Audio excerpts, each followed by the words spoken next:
सामान्य ज्ञान प्रश्नमंजुषा जे सर्वसाधारणपणे आपल्याला विचारले जातात. ब्राह्मण समाजाची स्थापना कोणत्या समाजसुधारकाने केली?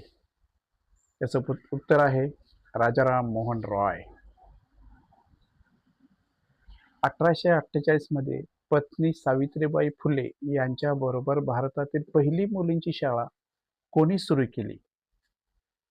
महात्मा ज्योतिबा फुले. भारताच्या पहिल्या महिला शिक्षकांची ओळख कोण आहे? सावित्रीबाई फुले. 1902 मध्ये मागासवर्गीयांसाठी नोकरीत आरक्षणाचा पाया कोणी घातला? छत्रपती शाहू महाराज. भारतीय संविधानाचे शिल्पकार कोण होते? डॉक्टर बाबासाहेब आंबेडकर. सुधारक हे पत्र कोणत्या समाज सुधारकाने प्रसिद्ध केले? Gopal Ganesh Agarkar. Servant of India society 1905 ची स्थापना कोणत्या नेत्याने केली? गोपाळ कृष्ण गोखले.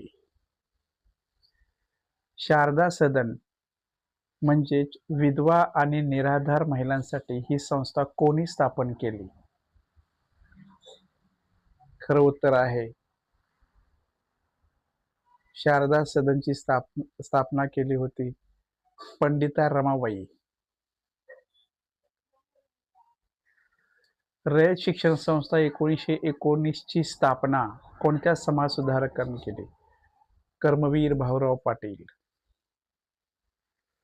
उठा जागे व्हा आणि ध्येय साध्य होईपर्यंत थांबू नका हा संदेश देणाऱ्या आणि रामकृष्ण मिशन स्थापना करणाऱ्या समाज सुधारकाचे नाव काय? स्वामी विवेकानंद.